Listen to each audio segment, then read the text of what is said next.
Bonjour à tous, le dernier point de « Demain nous appartient ». Notre actualité du jour portera sur « Demain nous appartient ». Spoiler ? Choc. Timothée sera-t-il tué par Alexis ? Dans Demain nous appartient, le voleur fait de nouvelles victimes tandis que Violette semble séduite. De son côté, Mona tente de se remettre en question tandis que Timothée s'engouffre dans la fosse aux loups. La découverte d'un nouveau cadavre sème la terreur à Seth.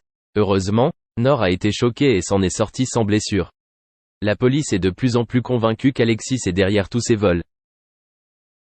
Une conclusion qui n'a pas rassuré Bénédicte car elle craignait qu'il ne vienne s'en prendre à sa famille. De son côté, sa sœur Soraya a fait de son mieux mais n'a pas pu identifier le meurtrier. Effrayé, Timothée est allé interroger Manon sur l'évolution de l'enquête, après avoir vu la photo de Langlois dans le journal. Inquiet lorsqu'il apprend que celui qui lui a tiré dessus n'est plus en prison, le garçon s'en va rapidement pour rentrer chez lui. En arrivant au domaine viticole, les craintes de Timothée se sont réalisées. Son père a été bâillonné et rapidement ligoté par Alexis Langlais. Ce dernier a encouragé l'homme d'affaires à trouver une solution pour quitter la France sous peine de nuire à son fils. Malheureusement, de son côté, Roxane découvre l'identité du hacké du commissariat, Timothée.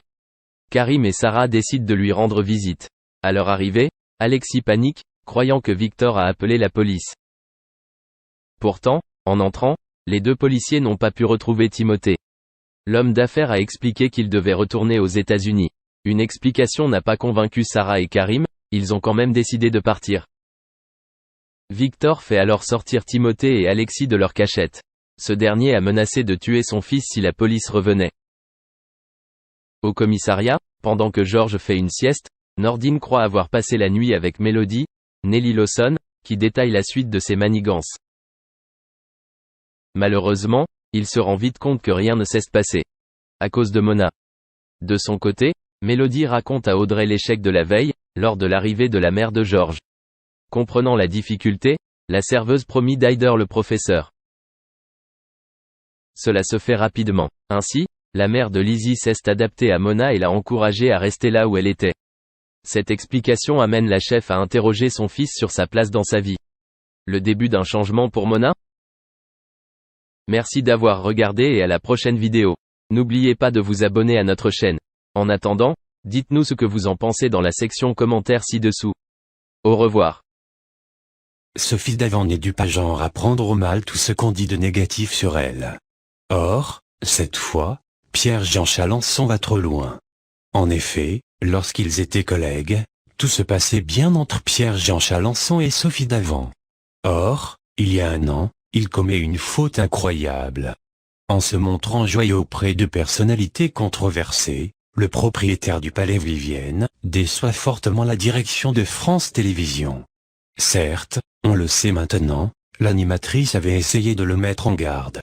Malheureusement, il n'a pas du tout respecté ses conseils. Pire, plus le temps passe, plus il dénigre totalement cette période professionnelle de sa vie. Que s'est-il passé pour qu'il en arrive là ? L'ancien acolyte de Sophie Davant fait parler de lui.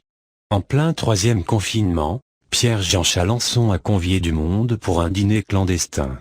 Malheureusement, il n'avait pas prévu que les caméras de M6 seraient là en secret. Démasqué, l'homme essaie de se dédouaner. C'est peine perdue.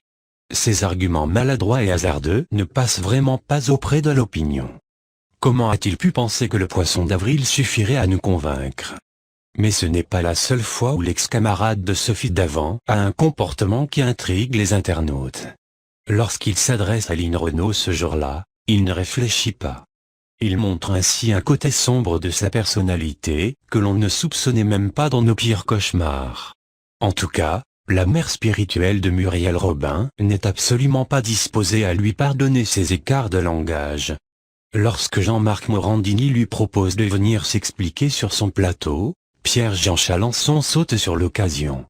Après tout, cela fait bien longtemps qu'il rêve de pouvoir donner sa version des faits.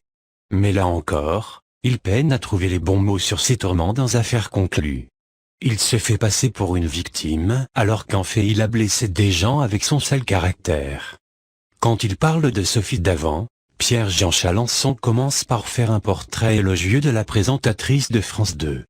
Il précise qu'il l'adore, c'est une super copine. Elle est bienveillante, elle a un bon fond. Cependant, si on reconnaît qu'il aurait très bien pu s'arrêter là, on devine d'avance que cela ne sera malheureusement pas le cas.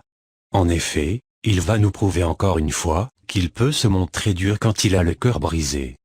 Pierre-Jean Chalençon déplore que Sophie Desvents manque de courage.